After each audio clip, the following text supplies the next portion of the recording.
Hello दोस्तों, मैं दीपक मसीह और एक नई वीडियो में मैं आप लोगों का हार्दिक स्वागत करता हूं। एंटी क्राइस्ट और mark of the beast series का यह दूसरा वीडियो है। पिछली वीडियो में हम लोगों ने एंटी क्राइस्ट को आइडेंटिफाई किया। इस वीडियो में हम लोग उसके आने के समय को देखेंगे और सेकेंड पार्ट में हम लोग देखेंगे मार्क ऑफ द बीस्ट क्या है। जैसा कि एंटी क्राइस्ट के बारे में पॉल ने सेकेंड थिस्सलुनीके की पुस्तक 2 अध्याय का 3 और 4 पद में कुछ इस तरह से लिखा है, कोई तुम्हें किसी भी तरह धोखा न देने पाए, क्योंकि वह दिन उस समय तक न आएगा जब तक कि पहले धर्म का परित्याग न हो और पाप पुरुष अर्थात विनाश का पुत्र प्रकट न हो जाए, जो तथाकथित ईश्वर या पूज्य कहलाने वाली प्रत्येक वस्तु का विरोध करता और अपने आप को उन सबसे ऊंचा ठहराता है, यहाँ तक कि वह परमेश्वर के मंदिर में बैठकर स्वयं को ईश्वर प्रदर्शित करता है। और दोस्तों, जिस एंटी क्राइस्ट के बारे में पॉल यहाँ पर बता रहा है उसको हम लोग दानियल 7 अध्याय में एक छोटे सिंह के रूप में पाते हैं। और जब हम प्रकाशित वाक्य 13 अध्याय में जाते हैं तो वह फुल ग्रोन पशु के रूप में दिखाई देता है। तो पॉल ने जिस एंटी क्राइस्ट के बारे में सेकंड थिस्सलुनीके की पुस्तक में बताया है वही दानियल 7 अध्याय का छोटा सिंह है। तो दानियल 7 अध्याय का छोटा सिंह का आने का समय ही एंटी क्राइस्ट का आने का समय है, क्योंकि वही एंटी क्राइस्ट है। तो दानियल का छोटा सिंह कब डेवलप होता है, तो इसके लिए हमें रोम के इतिहास को जानना पड़ेगा। तो दानियल 7 का जो चौथा जंतु है वो रोम के साम्राज्य को दिखाता है और उसी के सर में 10 सिंह डेवलप होते हैं। उसके बाद एक छोटा सिंह निकलता है और पहले से निकले 10 सिंहों में से 3 सिंहों को जड़ से उखाड़ता है। तो यही वह छोटा सिंह है जो एंटी क्राइस्ट है। तो जब हम रोम के इतिहास को देखते हैं तो यह 168 बीसी में डेवलप होता है और यीशु के जन्म के बाद 351 बीसी से यह टूटना शुरू हो जाता है और 476 आते आते 10 टुकड़ों में बढ़ जाता है, यानी उस पशु के 10 सिंग निकल आते हैं। उसके बाद 476 के बाद छोटा सिंह निकलता है और यही छोटा सिंह एंटी क्राइस्ट है। तो अब चलिए इसको लिटरली हम लोग रोम की इतिहास से इसको आइडेंटिफाई करते हैं। तो रोमन साम्राज्य का सबसे लास्ट जो हीदेन राजा था, सन वर्शिपर था, वो था कॉन्स्टेंटाइन। और जितने भी रोम में सन वर्शिपर राजा हुए वे सब के सब क्रिश्चियनिटी को मिटाने की कोशिश किया, लेकिन फाइनली शैतान देखता है कि इस तरह से वह क्रिश्चियन लोगों को नहीं मिटा सकता, तब अपना युद्ध का तरीका बदलता है। अब उसका प्लानिंग था कि बाहर से नहीं बल्कि अंदर से घुसकर क्रिश्चियन लोगों को विनाश करना है। और इसी उद्देश्य को पूरा करने के लिए हम लोग देखते हैं कि लास्ट राजा कॉन्स्टेंटाइन को शैतान यूटिलाइज करता है। और कॉन्स्टेंटाइन यह पहला राजा था जिसने 313 एडी में एडिक्ट ऑफ मिलान में क्रिश्चियनिटी को सपोर्ट किया, अपने राज्य का राष्ट्र धर्म के रूप में मान्यता दी। और 325 एडी में उसने खुद क्रिश्चियनिटी को अपनाया। और कॉन्स्टेंटाइन 330 एडी में सिल्वेस्टर प्रथम को वही अपना सिंहासन और अपना पावर और अथॉरिटी ट्रांसफर कर देता है। और इस तरह से रोम का वह सिंहासन जिसमें रोमन राजा लोग बैठकर क्रिश्चियनिटी को मिटाने की कोशिश किए थे, वहां पर अब रोम का एक बिशप राजा के रूप में बैठा दिया जाता है।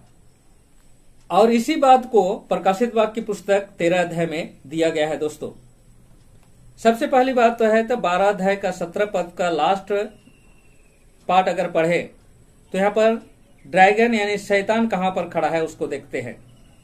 तो 12 अध्याय का 17 पद में लिखा है, और अजगर स्त्री पर क्रोधित हुआ और उसकी शेष संतान से जो परमेश्वर की आज्ञा मानती और यीशु की गवाही पर स्थिर है युद्ध करने को निकला, और वह समुद्र के बालू पर जा खड़ा हुआ। ये सिंबॉलिक लैंग्वेज है, समुद्र लोगों की भीड़ को दिखाता है। उसके बाद हम लोग 13 अध्याय में जाते हैं तो हम लोग क्या देखते हैं, तब मैंने एक पशु को समुद्र में से निकलते देखा जिसके 10 सिंग और 7 सिर थे।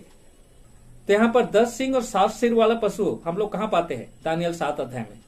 और वो किसको दिखाता है, रोम की साम्राज्य को दिखाता है। आगे लिखा है, उसके सिंगों पर 10 मुकुट थे तथा उसके सिरों पर इस निंदा के नाम थे।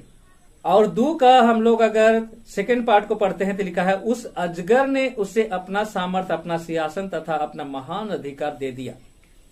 अब यहाँ पर जो अजगर है ये 2 चीजों को रिप्रेजेंट करता है। पहली बात है ड्रैगन यानी शैतान को, और दूसरी बात उसकी साम्राज्य को।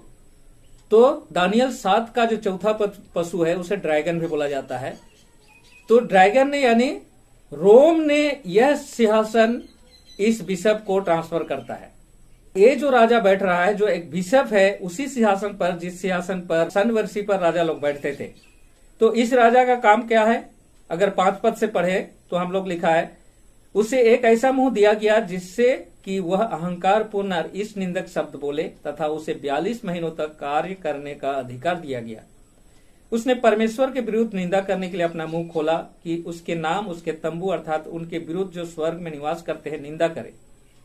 उसे पवित्र लोगों के साथ युद्ध करने और उन पर विजय पाने का अधिकार दिया गया, तथा प्रत्येक कुल, लोग, भाषा, जाति पर उसे अधिकार दिया गया। अब यहाँ पर एंटी क्राइस्ट का जो पहचान पौल ने बताया है कि परमेश्वर के विरोध में बातें करेगा, पवित्र लोगों को मिटाएगा। सेम चीज हम लोग प्रकाशित वाक्य 13 अध्याय का जो पहला पशु है उसका कैरेक्टर में पाते हैं। जैसा कि पौल ने कहा कि वह परमेश्वर के घर में बैठकर खुद को परमेश्वर बताता है।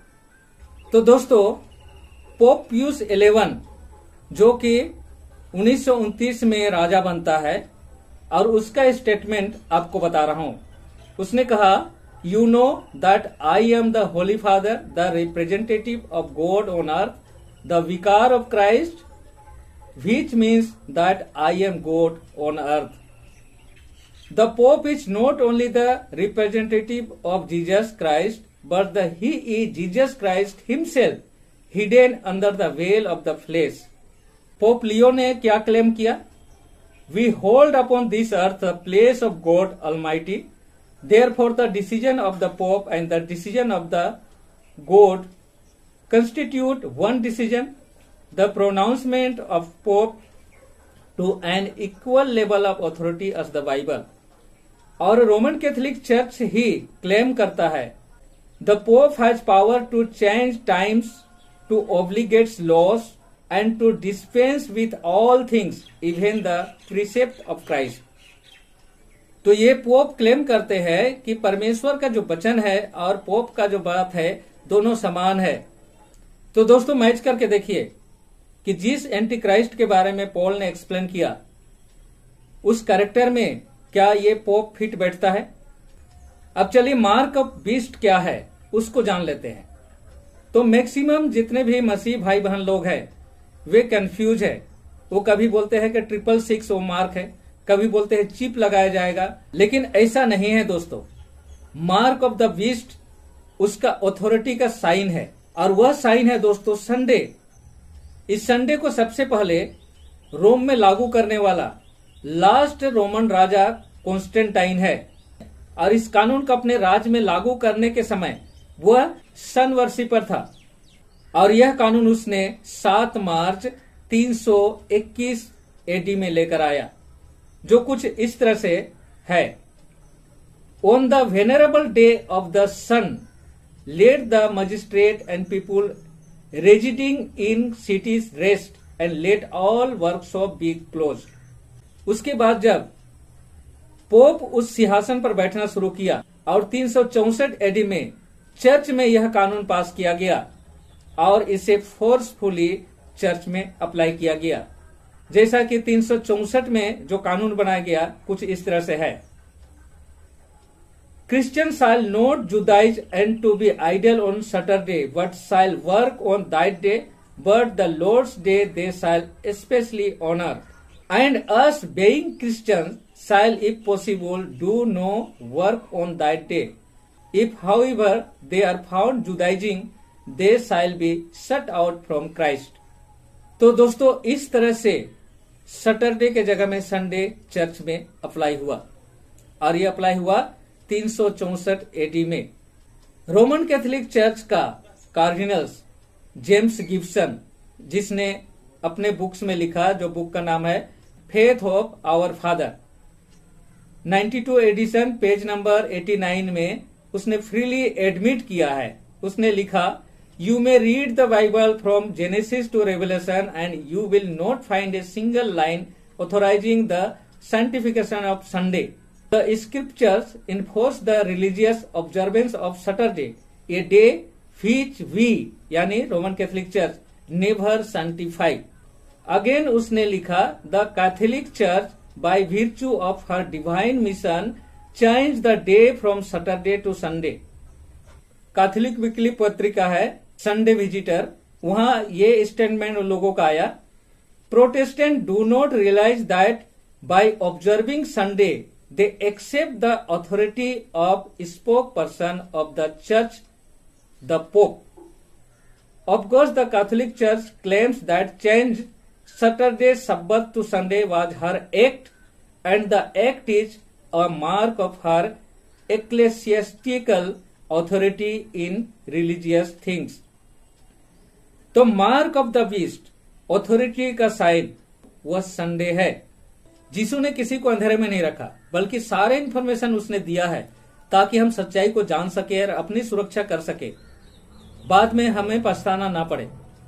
तो दोस्तों, मैं विश्वास करता हूं मेरा यह प्रयास आपको जरूर मदद करेगा।